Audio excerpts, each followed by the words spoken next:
Hey, what's up everybody? Welcome to my channel, Do Ministry Gaming, and in this video, I'll be walking you through how the Expedition League mechanic works. So it's extremely hard to miss an expedition. It occupies a very large area, and visually you can see it's occupied by a lot of these things called remnants with the text on them. It's also got these sticks with the skulls on them and the signposts, and so it's very obvious to spot an expedition.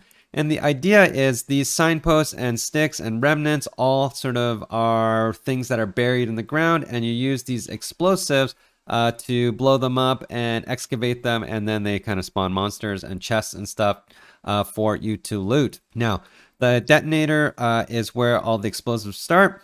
And usually you have 5 explosives, but in lower level maps, you start at 3 explosives. But anyway, you can tell how many you have by sort of down here, this icon here. You can see in mine, I got 5 explosives. And all you have to do is start to place these explosives and try to blow some of these things up, which I'll talk about what they do in a sec here. But basically, as you can see here, if I were to place an explosive here, everything in this green circle is what I'm going to blow up and excavate. And so, if I placed it here, I'd be getting sort of this remnant here, as well as a couple of these signposts, as well as some of these sticks with the skulls on them. Now, what each of these things are is these sticks with the small skulls on them are just sort of regular monster packs. The signposts are kind of chests, and as you can see, there's like a normal signpost with no outline, sort of a yellow outline signpost. That's kind of like a better version. And then there's also a red signpost that has a even better chest in it. So that's what those are. And then with the spiked skulls as well, there's occasionally ones that look like this, which have the bigger glowy skull in it. That is basically a rare monster. It's also called a Runic monster. Make sure you remember that term. And also these chests are called excavated chests, so you want to remember that as well. And so as you place these explosives around the expedition, you're going to uncover these chests that you can loot and these monsters that you can kill. Now, if you were to just go for chests and monsters, they're not going to drop a lot of stuff, and that's what these remnants do. These remnants are intended to buff the encounter in terms of rewards, but also buff them in terms of difficulty. So for example here, you can see this remnant here. There's usually 2 lines. The top line is kind of the negative one that buffs the monsters, and then the bottom line is the one that gives you the kind of the bonus. And so the top one says penetrate 15 fire resist, obviously bad, but you get 25 increased pack size for every monster that spawns from this explosion. And also, you're going to get that effect for every subsequent explosion as well. Okay, so if this was the first explosion of the 5 and I hit this remnant, all the explosions after that, all 4 after this one, is going to also have 25 increased pack size. And so you do want to plan these explosions so that, some of the good remnants you try to capture early so that they percolate into these subsequent explosions. And so you can kind of exponentially multiply these benefits. And so some of these other ones you can see here is 50% increased quantity of artifacts in excavated chests. That's again those ones in the signpost. And what artifacts are? Artifacts are the currency for the league mechanic, which you can then use in at the vendors for the league mechanic to do different things. And I'll explain that later in the video. But artifacts are basically a currency for this league mechanic. Then you can see down here, quantity of items dropped by monsters. And then this one here, for example, is Runic monsters have 50% chance to drop corrupted items. So again, Runic monsters is these ones with the glowy skulls. And so you do want to plan these so that you can do them in a way that stacks the rewards. And usually they're kind of grouped in one of 2 ways, either Runic monsters or chests. And so I typically like to kind of look around, see if there's like a lot of chest related ones or a lot of Runic monster related ones, and try to combo them as much as possible in my 5 explosion chain. One other thing to mention here is exactly what's shown here. There are some really bad modifiers out there, and these are typically highlighted in yellow, so you can't really miss it. And this one, in this case, is monsters are immune to chaos damage. And so anything within an explosion that includes this remnant and subsequent explosions will have monsters are immune to chaos damage. And so that can be very bad for particular builds, especially mine, for example. I'm actually running Caustic Arrow, Toxic Rain. I actually cannot do this mod. So I want to make sure when I place my explosives that I do not hit this remnant. And so I'm going to show you now how the explosives work. It starts from the detonator. So you kind of click the detonator and you can place these explosives now. And to place them, you just hit V or this button here, down here. And you have a little cursor on your icon and you can start to hit stuff with this green circle. Now, there is a range to how far you can place your explosives. So my first explosive, my maximum range is actually, I'll show you over here, is out here. I cannot actually get these two further skulls out here because this is as far as I can get, these runic monsters.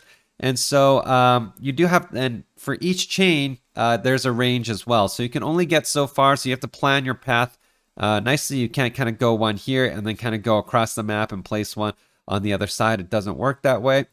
But I do want to stack some of these modifiers. And so my first explosion, I think I'm going to put down here for runic monsters have 50% chance to drop corrupted items. And then for all subsequent explosions, runic monsters have that mod on it, right? So I want to get that early so that all my subsequent explosions are good. So I'm going to try to get that. And since I can, I'm also going to get this other remnant, increased quantity dropped by monsters. And I'm also going to try to get as many runic monsters as I can in this first explosion. So I'm going to place it basically like this. I'll probably grab this chest as well down here with the red one, the red flag there. So that's pretty good. That first explosion, if you saw, I hit 2 remnants, 2 runic monsters, and a chest. And then you can place the next one. I'm going to go up here for quantity of artifacts and excavated chests.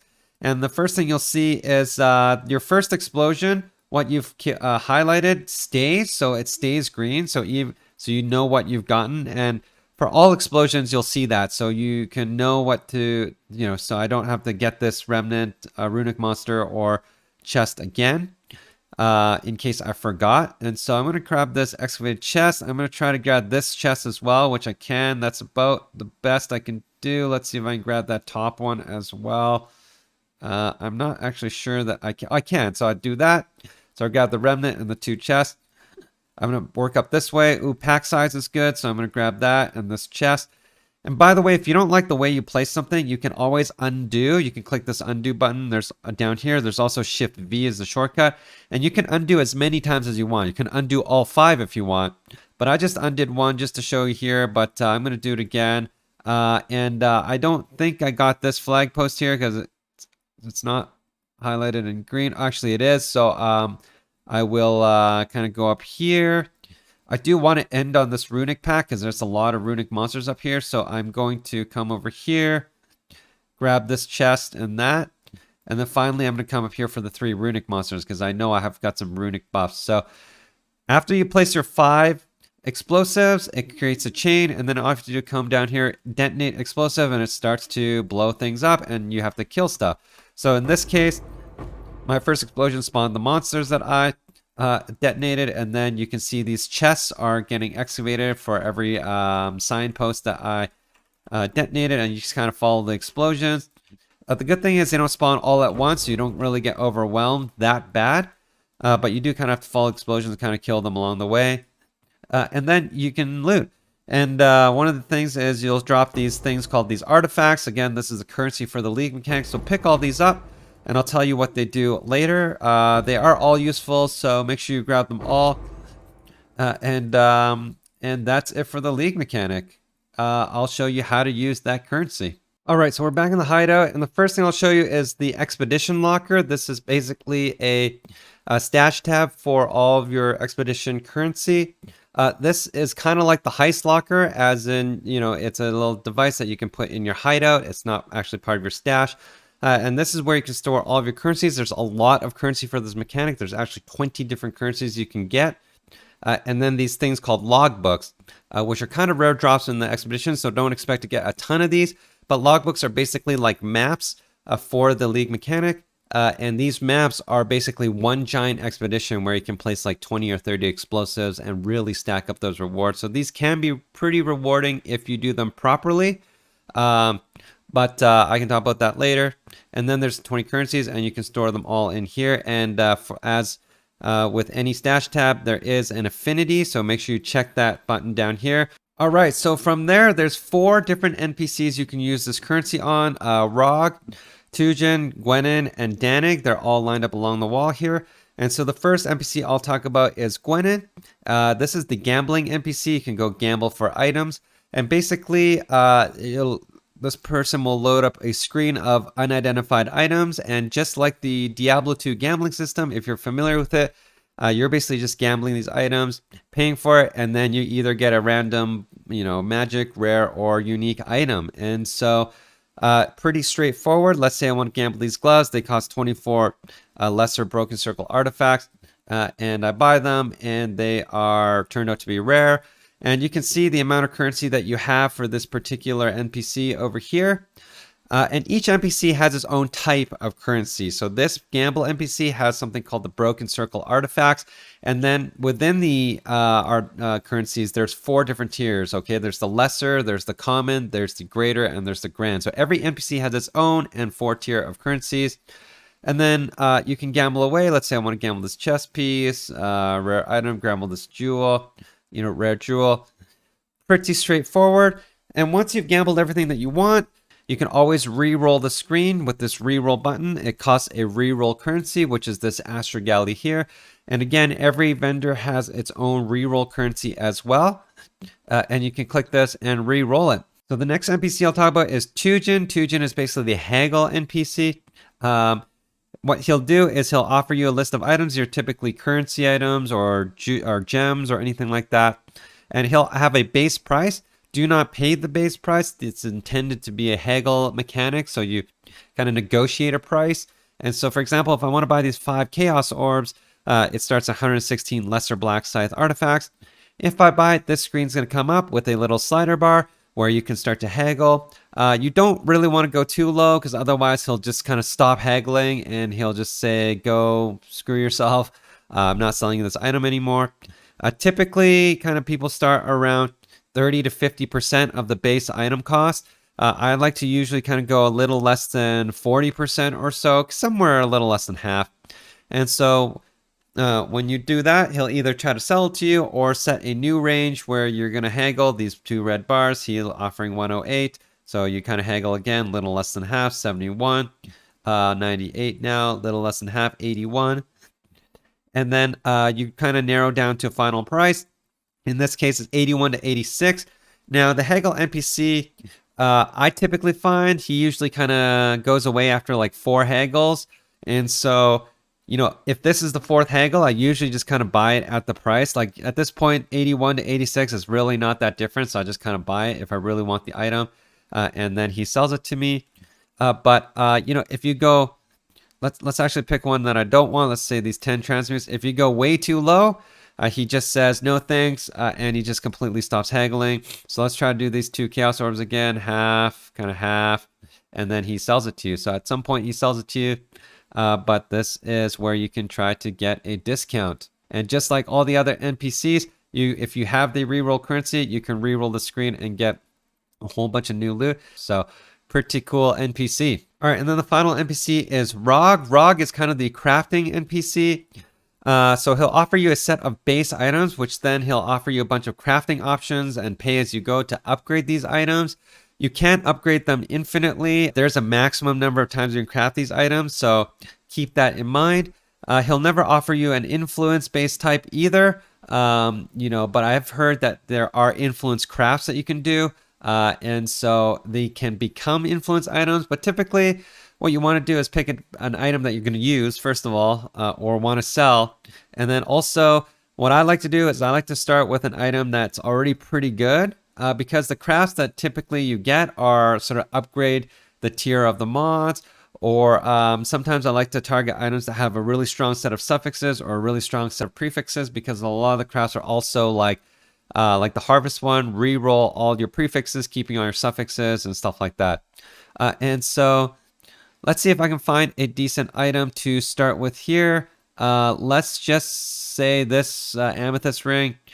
It tells me it's 48 lesser order artifacts. You have to pay that to start, to buy the item, and then you can craft it. So from here, he'll give you a crafting option. You can do one of 3 things. You can take the item as is, you can skip the craft, and you can only skip once, okay?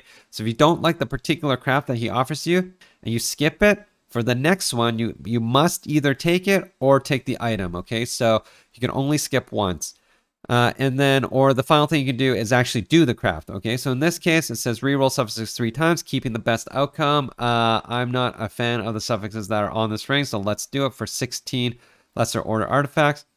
I did that, and I ended up getting lightning resist, life gain on kill, and strength. Not huge on that, so we'll see if we can re-roll that later as well. Next one is add prefix modifier 3 times, keeping only the best outcome, so I think that's pretty good as well, so let's do that. I got fire damage. Reroll suffixes 6 times, keeping the best outcome, so let's do that. Add a prefix 3 times, but keep the best outcome. I've already got 2 prefixes, so I do want to keep a slot for crafting if I was actually serious about this craft, right? And so this might be a good time to skip it, so let's skip it. But when you skip it, you must take this craft or you have to take the item, right? So now it says add a prefix, so okay, I didn't really want the prefix. Maybe I would have wanted to take the item, but in this case, let's craft it just to show you. These are the cool upgrades. Upgrade the level of 2 modifiers by 1 tier. I think that's really strong. So let's upgrade. So it did that. Reroll modifier values of single modifier. Sure. Upgrade. Reroll prefixes 3 times. Upgrade. Reroll prefixes. So we're at the end now, actually. This is the last craft. So at this point, I must either take the item or upgrade and take. I can no longer skip anymore because this is the last craft. It even tells you. And so for this one, let's upgrade and take.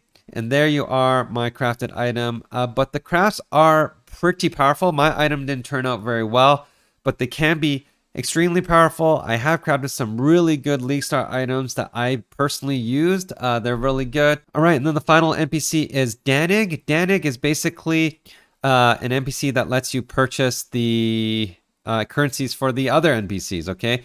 So the sun artifacts are the currencies for this NPC, and you can use these sun artifacts to buy the other NPC's currencies. And so the top 4 rows are the ones that you're always going to see on this NPC. You can trade them 1 for 1 sun artifact for whichever one that you want. So these ones will always be in this menu. But then you'll notice down here, there's sort of some special trades that you can do that have kind of a stack size to them.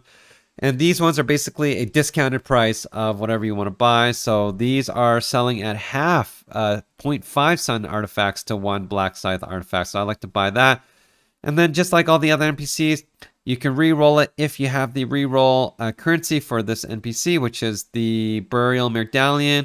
And every time you re-roll, all the top ones stay the same and all the bottom ones come here. But that's how this NPC works. All right, and then finally, we'll talk about these logbooks that you can get. Like I said, these are sort of the maps for the expedition leagues, which are just basically one giant expedition. You can craft these logbooks just like any map. You can kind of alch them and they add mods. But you can see actually the top 3 mods are kind of what the sort of important things for the expedition logbooks are that you want to see. These basically add certain things to your expeditions. For example, if you look at the desert room one, the 3rd one there, remnants, which are those ones that give you the makes the monsters harder but give you the bonuses, have a 37% chance to have an additional suffix modifier, which means they have a 37% chance to have an additional line item that gives you sort of a bonus, right? So that can be very good. If you look at the career war games, the 2nd tier there, 25% increased number of explosives. That's really good, right? So if you started with 20 explosives, you now have 25 explosives. So as you can imagine, that's going to get you a lot more rewards. And so these logbooks with the right mods can be very powerful. And to run them, you come over to Dannig, you put it in show expedition map, and you put this into the map here, and he'll show you the sort of the 3 different areas you can run. You can only pick one of the 3, by the way, okay? So you pick the one that you like, but you basically pick one of these, and then you open portals, and you can run the map, and it's just one giant expedition. And then I'm not going to show you this because it's going to take up too much time, but it all works the same. The only one additional thing is there are some potentially hidden rooms that you can blow up some, like secret walls with hidden rooms that I've heard can be decently rewarding. They kind of have 2 or 3 chests behind them. You can also fight bosses in these maps if you blow up, rocks that lead to an underground zone area or whatever. That kind of gives you bonuses. So play around with these logbooks. They can be pretty rewarding if you stack the rewards properly with your sort of 20 to 30 explosives. All right, everybody, that's it for this video. Thank you so much for watching. I hope you enjoyed it. And if you did, please like and subscribe. Also stream on Twitch Tuesdays, Thursdays, and Saturdays. Times are in the description below. Thanks again, and I'll see you next time.